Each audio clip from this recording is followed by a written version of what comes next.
Hello, we are back with question and answers from New Writers in Action. And today we're answering questions from Hattye Knight. Hattye asked the question of how do you know when your story is finished, when you have finished your book, when you're finished writing. My answer to that would be it is up to the writer. You have to know when enough is enough of the story. Some stories, and I would say most stories, are not ending stories. They are still rolling on and going on. So you have to know if you want to cut the story at a certain point and pick it up in your next book, because you know, as I said, if you're a passionate writer, you don't stop at one book. You're not author. You're not sitting up saying that, oh, I'm so passionate about writing, I love writing, and I'm going to just write this one book. No, you're a writer, and your stories will take you on and on and on, whether it be the same story or a new story. But you have to decide when to end your story.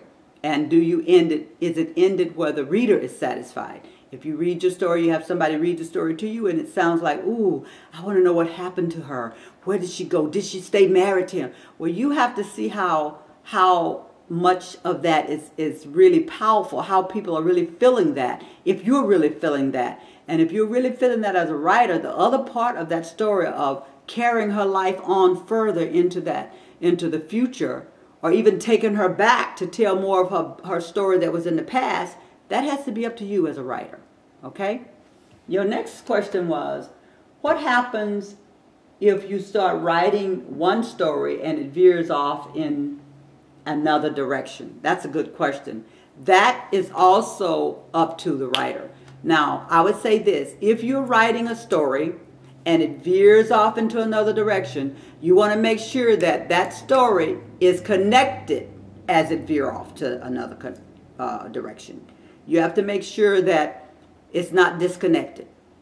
If it's disconnected, then you're writing two books. That's what you have to be very careful, that you're not writing two books that are different and confuse your reader. The most important thing that I can tell you is that you captivate your audience. Make sure that your readers are enjoying your books, because once you veer off to another direction, your readers could possibly put your book down and never pick it up again, and you don't want that. So that is my answer to that, and I hope that I answered you well. You have a great day, and I will see you in another segment of this question and answers with New Writers in Action. Take care. Tinkerbell.